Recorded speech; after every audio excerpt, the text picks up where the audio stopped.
Welcome, Aftermarket Pros, to For the Record. Now, listen to a slice of wisdom, a concept, a sentiment, and maybe even a rant from one of your industry colleagues.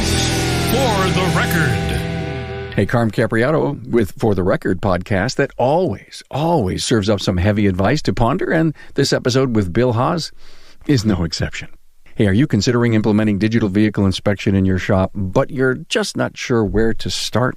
Well, let FlexCheck Auto guide you through the process. Making the switch from paper to digital vehicle inspections can seem daunting, but FlexCheck Auto makes the transition a smooth one. Implementing FlexCheck Auto has so much upside, increased average repair order, increased customer satisfaction that you'll wonder how your shop ran without it.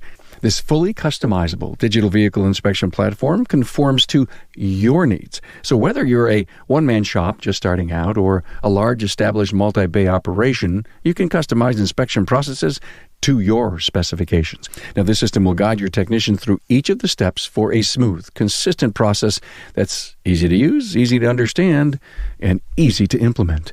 Let FlexCheck Auto guide you, your techs, and your shop, along with your customers, into a better way of doing business. Hey, you're struggling to make the profits that will help sustain your business and reward for the investment and hard work you make every day? Bill Haas from Haas Performance Consulting nails one of the biggest profit voids in your company. Here's Bill to explain.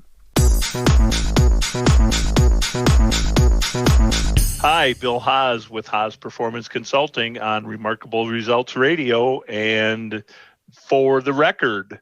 Today, I'd like to spend a little bit of time talking about influence. And the podcast I did a little while ago was about influence, but now I want to spend a few minutes talking about a different influence.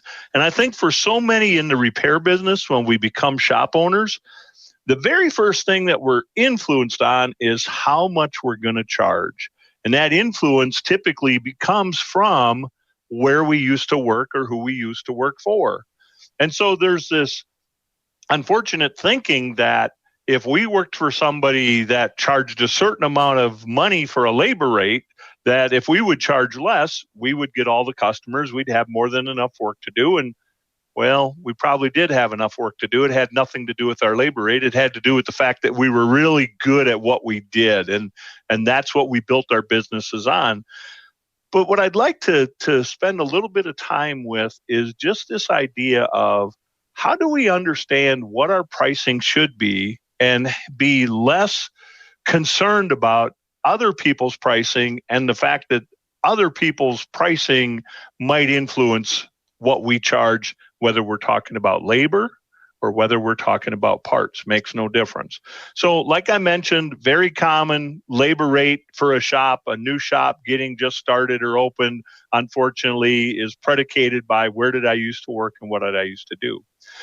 We seem to get beyond that pretty quickly. We get to a point of understanding that we're not valuing our services enough and understanding that for as hard as we're working, we need to make more money. And so quickly we seem to make some adjustments to our labor rate. But even for well-established businesses, one of the things that I hear today that's most concerning to me is when we're talking about parts and how we sell parts and hitting our parts gross profit percentage as targets for our business is that a lot of times there's a lot of excuses that are used for why we're not getting the parts gross profit that we need to in our business. And a real common one is, well, Bill, I bought those parts from the dealer. And it's like the dealer now dictates what we're going to sell the parts for because we bought parts from the dealer.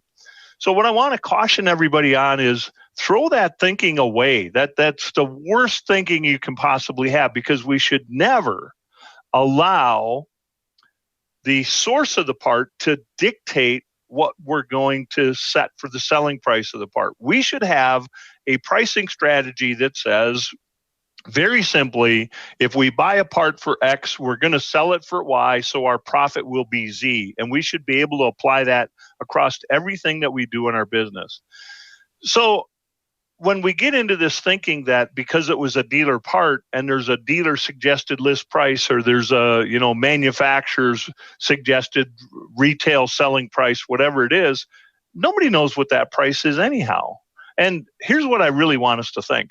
I have a rule that I use in business, and the rule is real simple. It says never allow an unrelated third party to influence your profit strategy. So if you think about that and you apply the rule in this case where we are buying parts from a dealer, it's very simple. If I have a month where I buy a lot of parts from the dealer, my parts profit is low, and at the end of the month, what do I need to pay my bills? I need profit. Well, I can't go back to the dealer that I bought a lot of parts from and said, hey, buddy, I had a pretty bad month because I bought a lot of parts from you. Are you going to help me pay my bills this month? He doesn't care. It won't matter.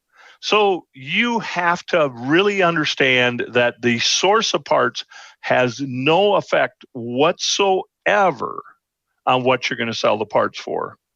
Another really common one that I run into is when we're dealing with third-party warranty administrators, or we might call them insurance programs or vehicle protection, anything like that, any kind of aftermarket warranty that's all of a sudden we're dealing with a really good customer, purchased a vehicle, got an extended warranty of some type, which is nothing more than an insurance policy.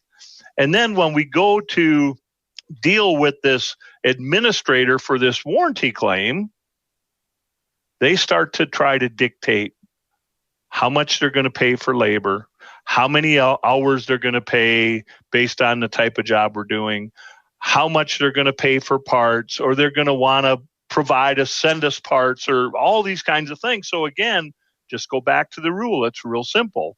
Never allow an unrelated third party to influence your profit strategy. So the minute we do any of these things that these administrators with these warranty companies want us to do, we're giving up profit, because they're going to dictate to us what they're going to pay for the labor rate. They're going to dictate how many hours they might pay for. They're going to, dictate the type, kind, or quality of parts we're going to use. You still have the same liability with this job, whether you do that or not. So for me, the best way to deal with these extended warranty companies is real simple. You identify what needs to be done with the car. You create your estimate like you would for any other job, always keeping in mind that the vehicle owner is your customer. The extended warranty company is never your customer. Only the owner of the vehicle is your customer. And that's a key point in this, is that's where you have the relationship with. And that relationship has to be maintained with the vehicle owner long after you do this extended warranty repair. Now, when your estimate is done, you call the extended warranty company and you deal with the administrator, and you simply tell them what you found wrong with the car, what your recommended repair is, and what your price is, and then ask one question. Please tell me what you're authorizing of the repair so I can get the repair finished for my customer and let them know that they'll be paying the difference or the balance.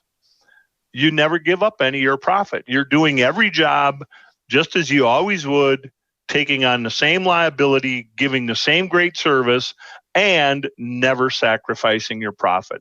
So I think it's really critical, if I can get one point across today, shops, please remember, never allow an unrelated third party to influence your profit strategy, and you'll be more successful.